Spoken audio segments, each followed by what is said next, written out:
Көктем. Қайта жаңғыру мен үміт шағы. Жыл сайын әлемнің әрбір елінде миллиондаған адам саябақтарға барып, Ұлы Отан соғысында қаза тапқандардың ескерткішіне гүл шоқтарын қояды. Ресей.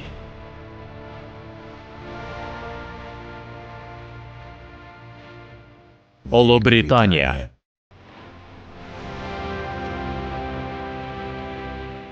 Израиль. Америка Құрама Штаттары. Франция. Қазақстан Республикасы. Ұлы жеңіс бәріне ортақ. Бір жеңіс.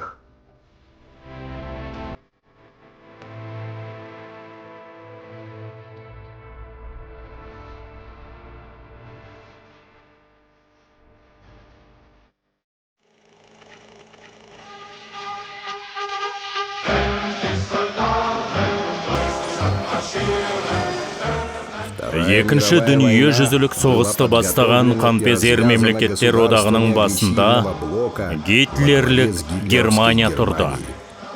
Сон соғыс 1939 жылы 1 қыркүйекте Польшаға шабуылдан басталды. Бұл күн ұлы қасіреттің бастауы болып, әлемдік державалар араласа бастаған қақтығысқа айналды.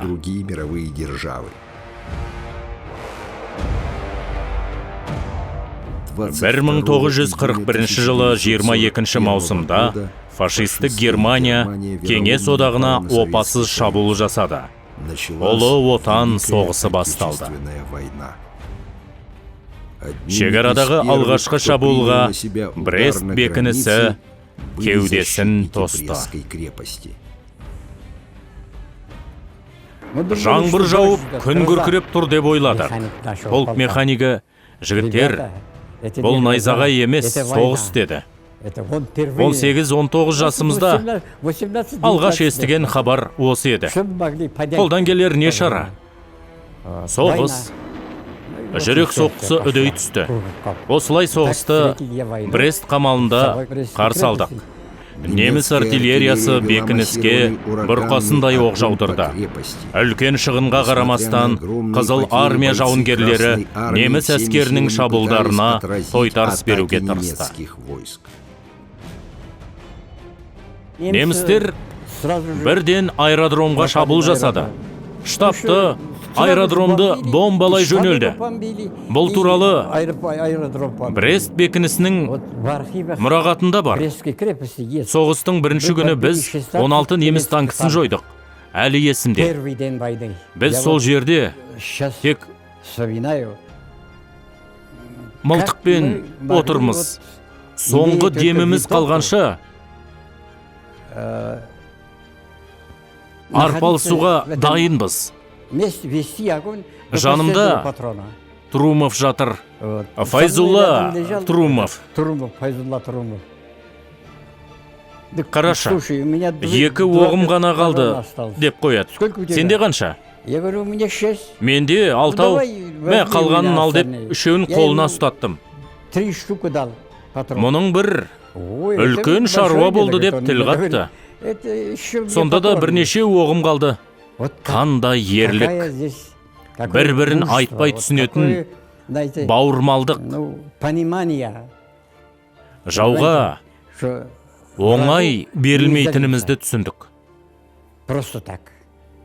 Қарапайым мысал осы: өлсем де берілмейм. Қош бол, отан. Брестті жауынгерлерінің қамал қабырғасына жазған сөздері.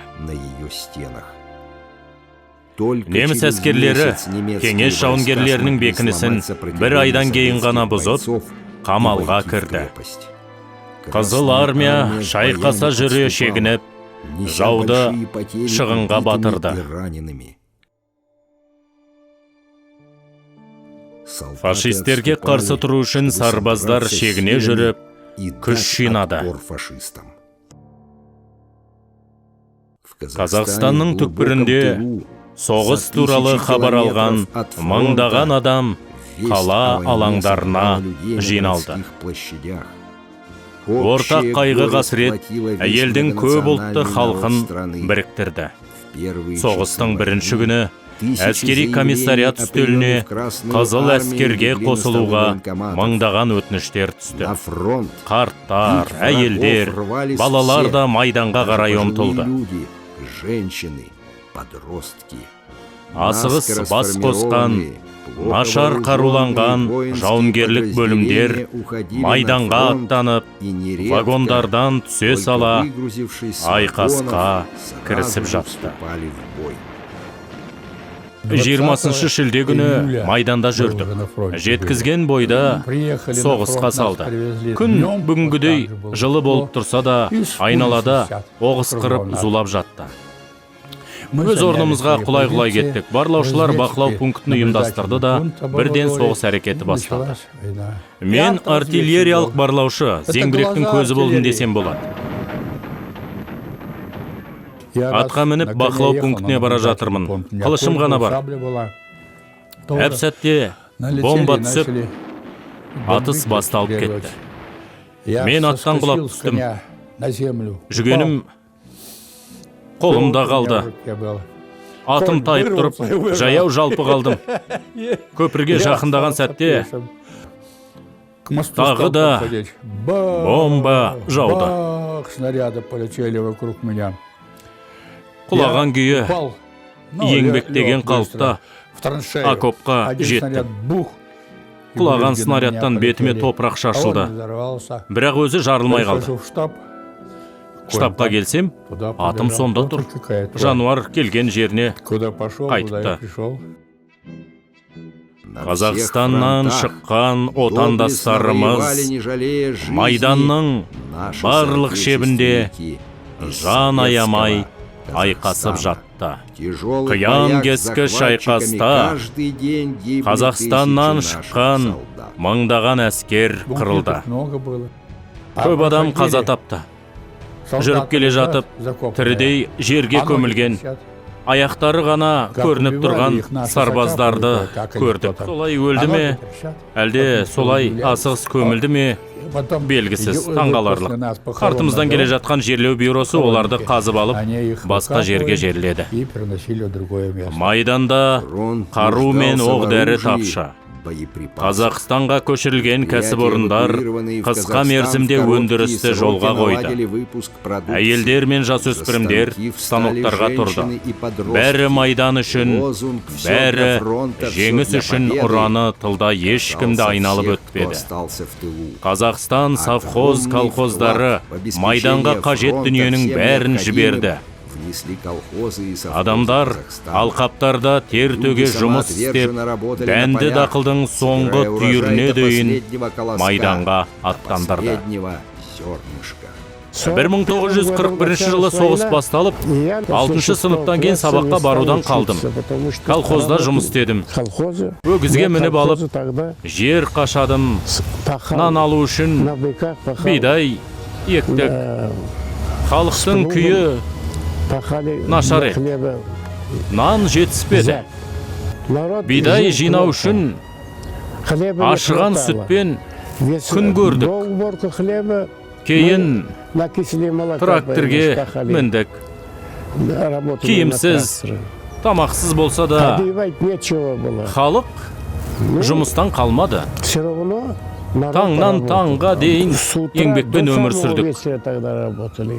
Халықтың тынығатын мұршасы болмады. Ешкім шағымды айтпады. Майдан үшін бидай өсіріп жатқанымызды жақсы ұғындық. Ұлы елдің тылында халық көптен күткен жеңіс күнін жақындату үшін жан аямай еңбектеніп жатты. Бәрі майданға тасымалданып, елдің дастарханында талғажау етер қоқым да қалмады. Жауға қарсы кеудесін тосқан әр кеңес жауынгері отанын қорғап жүргенін етене түсіндік. Сондықтан фашистер қызыл әскердің күшіне төтеп бере алмады.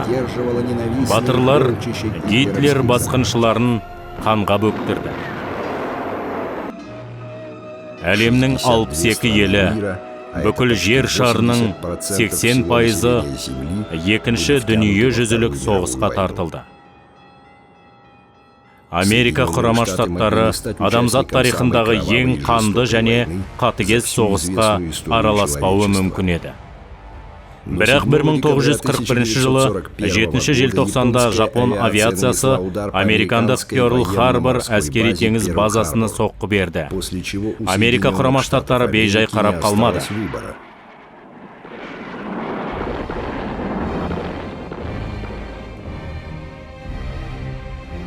1941 жылы 8 желтоқсанда президент Рузвельт Жапонияға соғыс жариялады. Жапония одақтастары фашистік Германия мен Италия 11 желтоқсан күні Америка Құрама Штаттарына соғыс жариялады.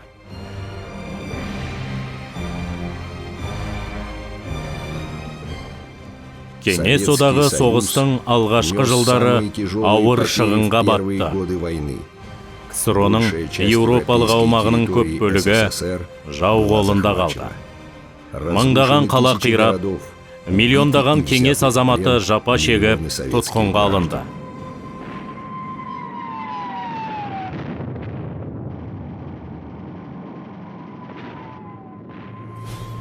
Кеңес одағы, Америка Құрама Штаттары және Ұлыбритания ортақ жауы фашизмді құртуға бірікті.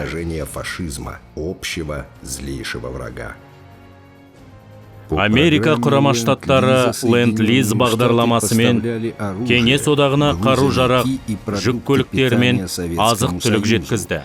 Қазақстан бұл орайда маңызды дәлізге айналды.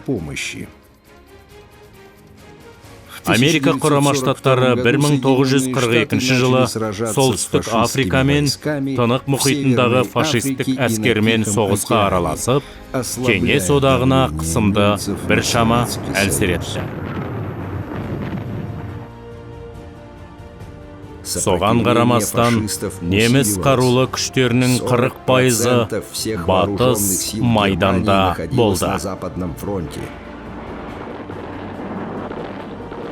Шығыс майдандағы ұрыс екпіні де еш бәсеңдемеді. Одақтас әскердің шалғай әуе күші фашизмге қарсы ұрыста зор үлесін тигізді. Қызық жағдайлар да орын алды. Полтава төңірегіндегі станциялардың бірі. Разъезд түбінде тұрмыз. Күн жақтан бағыт алып, 2 фюзеляжды ұшақ төніп келеді. Немістердің Рама деген ұшағынан аумайды. Арнайы альбомда барлаушы ұшақ көрсетілген. Рама ұшып келеді деп, қабыл қағып, полк бірден ұшақты құлатуға кірісті. Ұшқышы пойыздан алшақ жерге парашютпен қонды. Бәріміз соған қарай ұмтылдық. Қайдан екені белгісіз, 10 шақты генералымызды атай жөнелді. Неге аттыңдар дейді? Неміс емес, американдық ұшақ деп жатыр. Өзі де тәлімгер екен. Полтавада американдық бомбалаушылардың құзырына берілген аэродром болды. Англиядан ұшып шығып, Берлинді бомбалап, Полтаваға қонып, жанармай құяды да, бомбасын тиеп, кері қайтады. 4 моторлы алып ұшқыш қамал деп аталатын. Алаңда бір генерал тілмаш болып тұр. Ұшқыш бізді мақтап қояды. Германиядан ұшып келе жатқанда, бірде-бір зеңбірек атып түсірмеп еді. Сіздер бірден дөп тигіздіңіздер, жарайсыңдар, мергендер дейді. Генерал басшымыздың сазайын берді. Біз Раманың немістерде ғана барын айтып, ақталып әлекпіз. Анықталғандай, біз құлатқан ұшақ одақтастарымызда да бар екен. Ол туралы бейхабар болдық. Біз білмедік қой.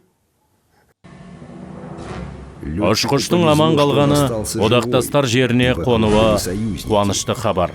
Бірақ фашистердің қолына түскендер концлагерге жіберіліп, адам төзбес жағдайда ұсталды.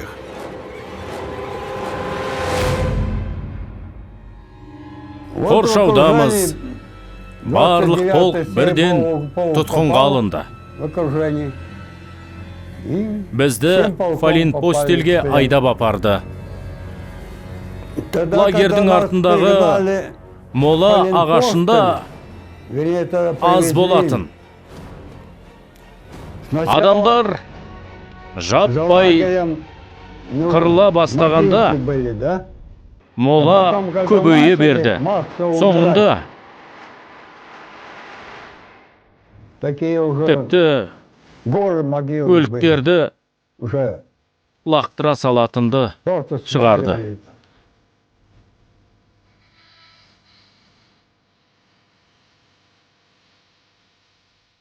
Өлім лагерінде түрлі елдер мен ұлт өкілдері қамауда болды. Одақтас жауынгерлер фашистердің азғындығын көріп, жаға ұстады.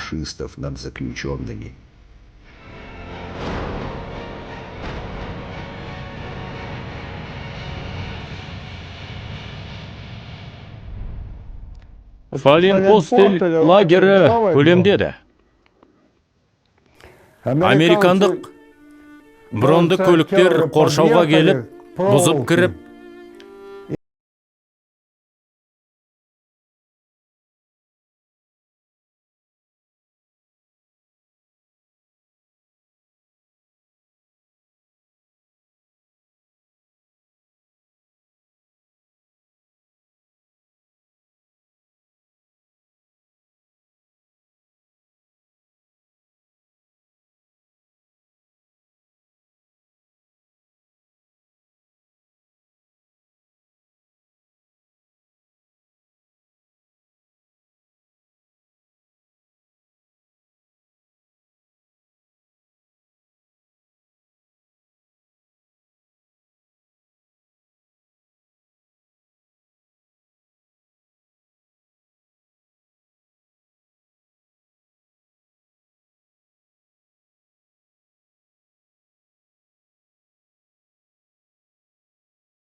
селдерін неміс фашистік жауыздардан босатып, алға жылжып келеді. 1944 жылы Қызыл армия Польшаны азат етуге кірісті. Әлемді дүр сілкіндірген хабарлар келіп жатты. Алдыңғы шеттегі бөлімдер әскери тұтқындар ұсталған ерекше лагерлерді анықтады. 1944 жылдың жазында фашистік концлагерлер азғындығы туралы әлем қауымдастықтары әлі білмейтін еді. Бірінші Украина майданының әскерлері 3-ші рейхтің Люблин атты поляк қаласының ішінде Майданок өлім лагерін босатқаннан кейін бар зұлымдықтың беті ашылды. Одақтас күштер нацистердің адам жою науқанының ауқымын соғысқа дейін білмеген. Тек Польша аумағында ғана Қызыл армия осындай 6 лагерді босатса, оның ішінде өлім фабрикасы Авценсим бар. Бұл лагерде 1941-1945 жылдар аралығында 1,5 миллионға жуық адам қайтыс болса, олардың миллионнан астамы еврейлер еді. Кеңес операторлары адамдарды жаппай қырудың куәсіне айналған қорқынышты кадрларды бірінші болып таспаға жазды. Кейін бұл бейнелер әлемге тарап, фашизмді жер бетінен құрту қажеттілігі айқындала түсті.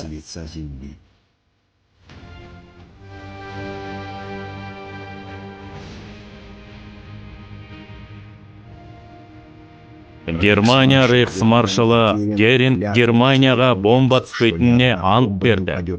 Кейін сөзін түзетіп, Берлинге бірде-бір бомба түспейді деп мәлімдеді. Бірақ фашистерді бос сөз құтқарып қалмады. Кеңестік және одақтас әуе күштері Германияның барлық қалалары мен өндірістік нысандарын бомбалай бастады. Шығыс бағыттағы шайқаста кеңес әскері неміс жеріне жақындай түсті. Қызыл әскер фашистердің ордасына жақындай берді.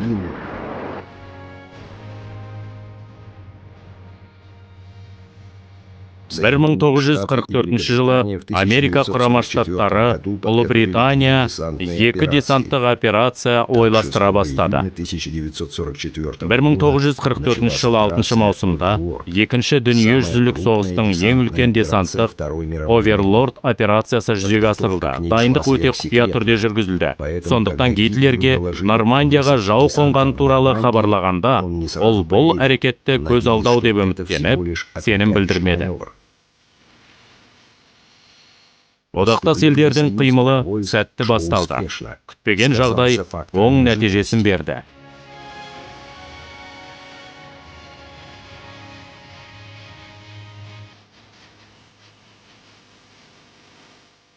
Оверлорд операциясы Нормандия жағалауына одақтас күш жеткенше қалың десантшыларды неміс тылына қондыруды мақсат етті. Нормандияға одақтас әскер жеткенде, кеңес әскері Германияда соғысып жатты. Ұрыстан ұрысқа түсіп, Одерге жетті.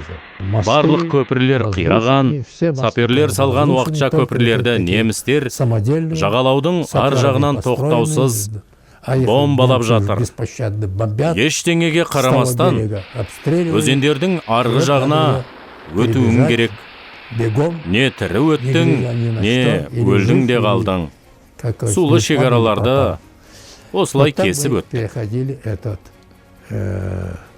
Басқа жол болмады. Америка құрама штаттары мен Кеңес одағының әскері Эльба өзенінде 1945 жылы 25 сәуірде кездесті. Біздің сарбаздар бұл кездесуге 4 жыл бойы ұмтылды. Эльба өзенінің жағалауында тұрмыз. Дарияның орта тұсындағы аралға бірінен кейін бірі американдық әскер төніп келеді. Ол жаққа өту үшін арнайы қайық дайын тұр екен. Американдық әскер жүзіп өтіп, қолдарын беріп, жеңдерін көрсетіп жатыр. Көбі орыс тілін білмейді. Сұрайтындары, жеңдеріңді көрсетіңдер. Автоматтарын қандай дейді? Қаруымызды көрсетеміз. Қарап шығады. Басымды изеп, автоматыма қара деймін. Керемет деп қояды.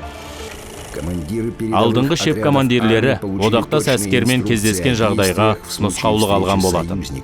Көптен күткен кездесу барысында барлық бұйрық еленбеді, ұмытылды. Қуана қауышып, құшақтасып, тіл білмесе де ымдасып сөйлеседі. 1945 жылы 25 сәуірде Эльбада Америка құрама штаттары армиясының лейтенанты Уильям Робертсон мен Қызыл армия лейтенанты Александр Сильвашко бірінші болып қол алысты. Фотограф тарихи сәтті түсіріп алды. Келесі күні сурет қолбасшылардың рұқсатынсыз бүкіл әлемді шарлап кетті. Ортақ жауды қиратқан, фашизмнің белін сындырған қарулас ағайындардың қауышқан сәті осы еді. Жеңімпаздарға кеңес жауынгерлеріне даңқ деген жазуы бар. Ленин, Сталиннің портреттері салынған желеулер желбіреп келеді. Бізге жеткен американдық сарбаздар көліктерге отырды да Бург қаласына аттанды. Американ, ағылшын, француз әскерінің шеруі өтті. Олардың офицері кім, сарбазы кім, қатардағы жауынгері кім ажырата алмайсыз. Киімдері бірдей.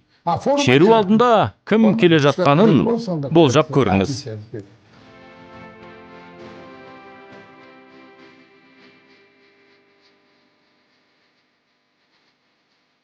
Германия орталығында кеңес және американ әскері жолыққан жердің бәрінде жауынгерлер тарихи сәтті қуана қарсы алып жатыр.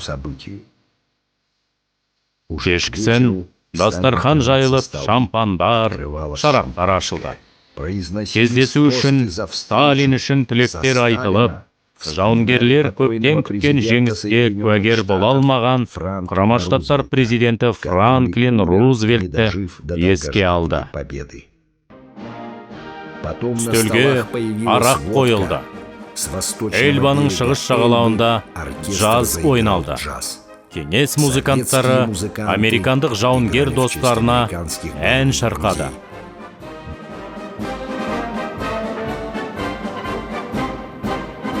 Берлиндегі айқастың аяқталуына бір апта қалса да, дүние бейбітшілікке бөленіп жатыр. Жеңіс.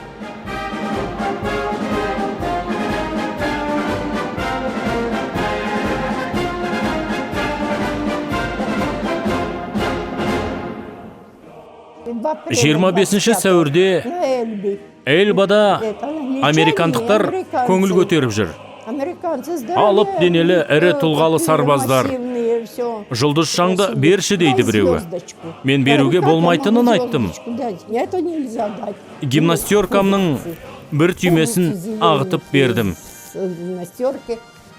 Екі сарбаз маған 2 күміс тиын мен 3 қағаз $1 берді.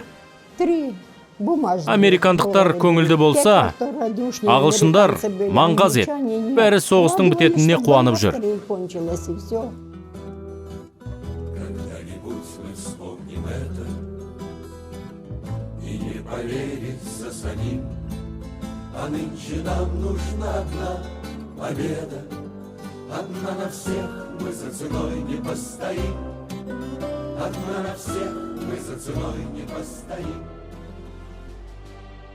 Фашизммен күрес жолында түрлі елден, түрлі континенттен келген 2 қарапайым батыр жауынгер лейтенант Александр Сильвашко мен Уильям Робертсон келесі өсиетті бізге арнады. Ескерткіш барша халықты бейбіт болашаққа жетелейтін шамшырақтай жол көрсетуі тиіс.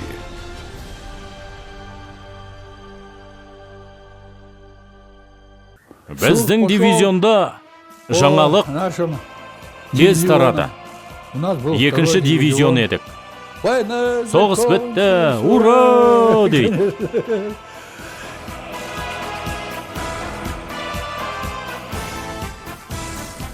Соғыс бітті, жеңіс күні деп жариялады. Бәріміз жыладық. Бәріміз. Көктеммен бірге көптен күткен жеңіс те келді. Ұлы Отан соғысының жауынгерлері бұл күні көз жасына ерік берді. Қуаныштың шегі көрінбеді. Соғыс бітті. Қазақстандықтар жеңіске айтқысыз үлес қосты. Лейтенант Қошқарбаев Рейх канцелярияның мекемесіне бірінші кіріп, Рейхстаг қабырғаларының біріне жеңіс туын тікті. Германияда 5 мамыр күні әскери әрекеттер тоқтаған болатын. 8 мамыр күні кешке капитуляция актісіне қол қойылған айтылды. Біз таңды көкжиектен көрінетін күнді күттік. Соғыссыз бірінші бейбіт күн. Қандай салтанат, қандай қуаныш болғанын білсеңіздер. Уралап айғай салдық. Қош келдің бейбіт күн. Қош келдің бейбіт күн. Жер шары халықтарына бұл таң қымбатқа түсті. Атыссыз, жарлыссыз алғашқы бейбіт күн. 2 миллиардқа жуық адам соғысқа қатысып, 50 миллионнан астамы қаза тапты. Жүздеген миллионы жараланып, мүгедек болып қалса да, фашизмнің түбіне жетті. Фашизм адамзаттың жауы. Адамзатқа қайшы саясат әлем халықтарын өзіне қарсы қойды. Германияның жеңіліс табуының себебі, біздің жеңісіміздің себебі осы. Біз жеңдік. Фашизмге қарсы ұрыста бірігіп, өмір сүруге, еркіндікке, тәуелсіздікке қол жеткіздік. Екінші дүниежүзілік соғыс адамзатқа қан төгісті сабақ алған, тарихтың ең шешуші сәтіне айналды. Страшный, кровавый урок. Біздің қатарымыз кеміп қалған. Сол сұм заман куәгерлерінің міндеті соғыстың қырғын екенін, қарғыс екенін айту. Барлық күшті соғысты бастамауға, болмауына сарп етуіміз керек. Бұл ең бастысы.